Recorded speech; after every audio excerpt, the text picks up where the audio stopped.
In this video, we're going to introduce what I think is probably the most important family of homomorphisms used in ring and field theory, and that's called the evaluation homomorphism. Now, in this video, I'm going to actually define evaluation homomorphism twice. For the first time, I'm going to give the basic idea, and then the second time, I'm going to generalize that to a slightly broader context. So let's start with the basic idea.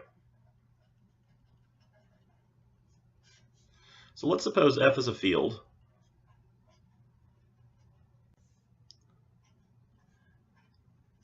And let's fix some element C belonging to F. Okay, so C is going to be a fixed element of F.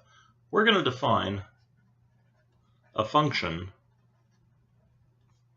which we'll call phi sub C from F bracket X to F. And I'll define that in just a minute. But first, I just want to make sure we have in mind the fact that the inputs to this function are going to be polynomials, because F bracket X represents the ring of polynomials with coefficients from F. So the input's going to be a polynomial, and each corresponding output is just going to be some element of F. Okay, so we're taking what is, in my view, a very large ring here, and we're compressing it down to something the size of this field. All right, so here's how it works. For each polynomial P of X belonging to F bracket X, we define phi sub C of P of X to be P of C. Now I'm going to pause here because it looks like I've done something kind of sketchy here. My input is a polynomial as promised, but it looks like the output is a polynomial as well. The thing we have to keep in mind is that P of C is actually an element of F because we're taking a polynomial and evaluating it at a specific value in F. All right, so more specifically, just to illustrate this, if P of X is equal to A naught plus A1X plus, and then some other terms up to AM X to the M, then what I'm doing is I'm defining my output to be P of C, which is A naught plus A1C plus, etc., up to AM C to the M. And as you can see here, everything here in this expression is just a field element. Field elements can be multiplied, raised to powers, and added together. So what I have here is a value in F. Now I claim that this map, phi sub C, is a ring homomorphism. Isn't that interesting? Okay, now I want to pause here as well because it's easy to take this the wrong way. It might sound like I'm saying something like, well, if I take P of, say, 3 plus 4, that's the same thing as P of 3 plus P of 4. Like I'm claiming that something involving evaluation of polynomials is a homomorphism, but I'm actually not claiming that at all, because that's not how the evaluation homomorphism works. When I talk about the evaluation homomorphism, what I'm saying is that phi sub C of P of X plus Q of X is the same as phi sub C of P of X plus phi sub C of Q of X. Okay, if I translate that into just what this means in terms of polynomial evaluations, what this is saying is that basically P plus Q of C is equal to P of C plus Q of C, which when you look at it kind of makes sense. And I'm also saying that P times Q evaluated at C is the same as P of C times Q of C. And neither of these things is automatically true, like these things need proof. They're not things that should be immediately obvious, but these are true. It is true that P plus Q is a polynomial. That polynomial evaluated at C is the same as P of C plus Q of C. P times Q also is a polynomial, and if we evaluate that at C, we should get the same as if we take P of C times Q of C. Both of these things are true. I'm not going to write detailed proofs here, just because I think there are better uses of our time. But I will say this is true. It needs a proof. We're not going to do it in this video. But if you wanted to do it, you would probably do something like this. You would show, for example, that if P of X is this polynomial,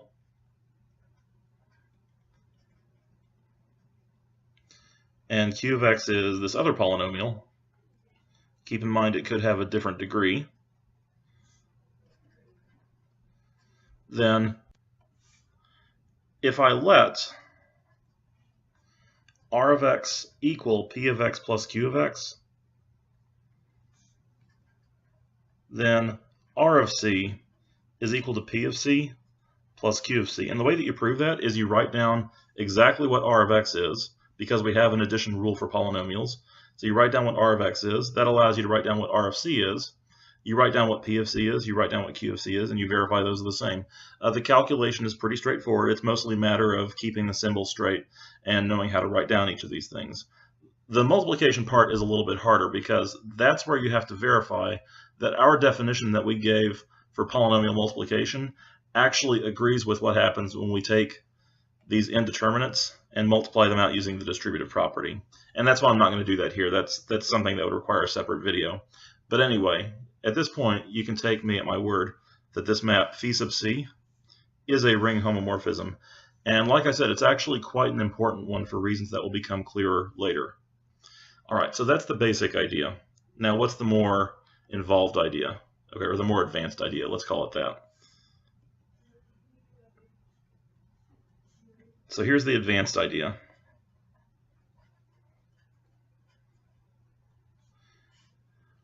The motivation for the advanced idea is, in the basic idea of evaluation homomorphism, I was only evaluating polynomials with coefficients over f at values, that is at inputs, that belong to f. Like c, it was assumed to be another element of our field. And I would actually like to have something broader than that. I'd like to be able to take a polynomial with coefficients from f and maybe evaluate that polynomial at an input that belongs to a larger field. So that's the source of the advanced idea. Here's how it'll work.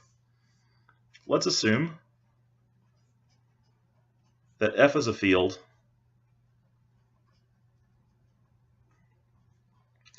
and k is a field such that f is a subfield of k. All right. By the way, when this happens, we say k is an extension field of f.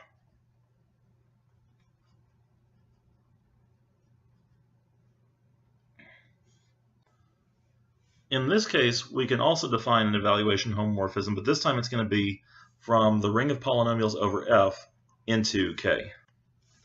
So we're going to fix an element c, this time belonging to the bigger field k. And we're going to define a map,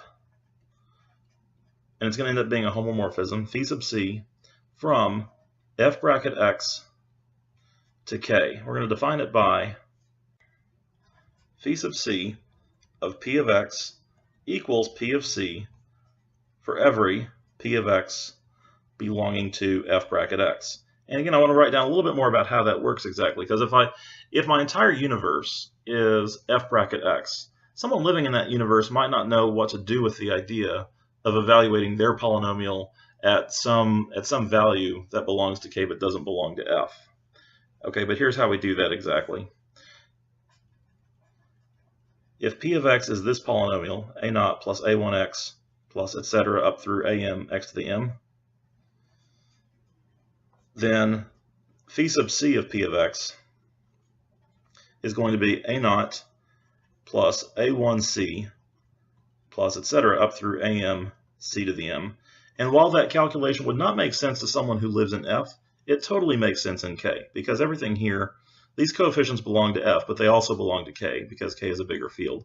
So this calculation is happening in k, and that value is an element of k. All right, so this evaluation map also makes sense. It is still a homomorphism. None of the proof of that really changes in going from the basic idea to the advanced idea. But here's what the advanced idea lets us do. We can take a nice familiar field like Q, take its ring of polynomials, Q bracket x, and we can define something like the evaluation map at square root of 2. And for my target field, I can use any field that is bigger than the rationals, bigger enough to contain the square root of 2. I could use the real numbers here or the complex numbers, but I'm actually going to use the smallest one I can think of that contains root 2. And that is Q adjoin the square root of 2. Now Q adjoin the square root of 2, it's a very nicely describable set of numbers. It's the set of all numbers a plus b square root of 2, such that a and b are rational numbers. Okay, there's actually some work needed to do to prove that this is a field. prove that everything here has a multiplicative inverse if it's non-zero. I'm not going to do that right now. I'm going to ask you to believe me that that's a field, and I'm going to show how this map works. Okay? So for example, let's try applying this homomorphism, phi sub square root of 2, to the polynomial 3 plus 4x minus 1/5 x squared. What does that give us? Well, we're going to evaluate this polynomial at the square root of 2. That's going to give us 3 plus 4 root 2 minus 1/5 root 2 squared.